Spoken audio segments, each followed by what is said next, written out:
আসসালামু আলাইকুম, সবাইকে স্বাগত জানাচ্ছি আমার চ্যানেলে। চলে আসলাম আপনাদের সামনে আরও একটি রেসিপি নিয়ে। আজকে আমি আপনাদের ওটস দিয়ে একটি রেসিপি বানিয়ে দেখাচ্ছি। ওটসের এই রেসিপিটি আপনারা সকালে নাস্তা হিসাবে খেতে পারবেন। এটা বানাতে খুব কম সময় লাগে, আর সেই সাথে এটা অনেক হেলদি এবং টেস্টিও।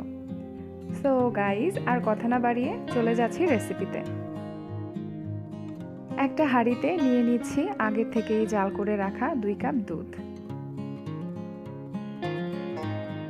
এখন এর মধ্যে দিয়ে দিচ্ছি 5 টেবিল চামচ ওটস।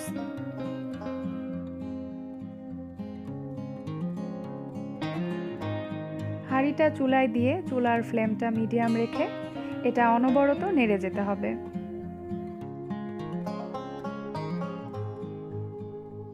দিয়ে দিচ্ছি 1/4 চা চামচ লবণ।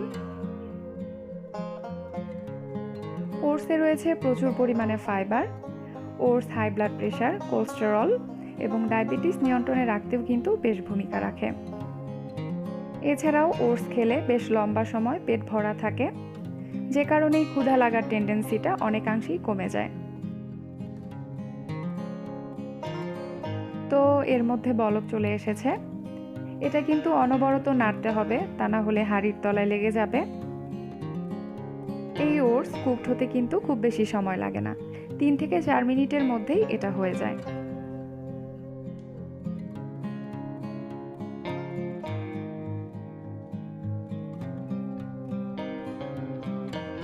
তো এটা হয়ে গেছে, চুলাটা বন্ধ করে দিয়েছি। এই পর্যায়ে এর মধ্যে দিয়ে দিচ্ছি 3 টেবিল চামচ আমের পিউরি।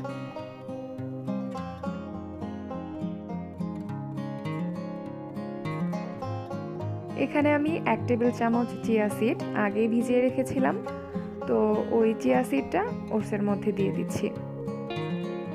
চিয়া সিডটা অপশনাল, চাইলে আপনারা এটা বাদ দিতে পারেন, তবে পার্সোনালি ওটসের সাথে চিয়া সিডের কম্বিনেশনটা আমার ভালো লাগে, এর জন্য আমি অ্যাড করলাম। একটা বাটিতে ওটসটা সার্ভ করে নিয়ে এর মধ্যে দিয়ে দিচ্ছি কিউব করে কেটে রাখা কিছু আম। যেহেতু এখন আমের সিজন, এর জন্য এখানে আমি আম ব্যবহার করলাম, তবে আপনারা চাইলে এখানে আমের পরিবর্তে কলা, আপেল অথবা যে কোনো ড্রাই ফ্রুটস ব্যবহার করতে পারবেন।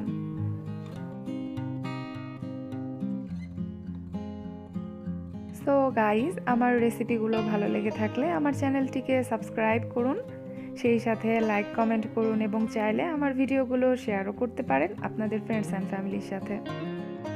আজ এই পর্যন্তই, আবারও দেখা হচ্ছে পরবর্তী ভিডিওতে। সে পর্যন্ত সবাই সুস্থ থাকুন, ভালো থাকুন। সবাইকে ধন্যবাদ জানিয়ে শেষ করছি। আল্লাহ হাফেজ।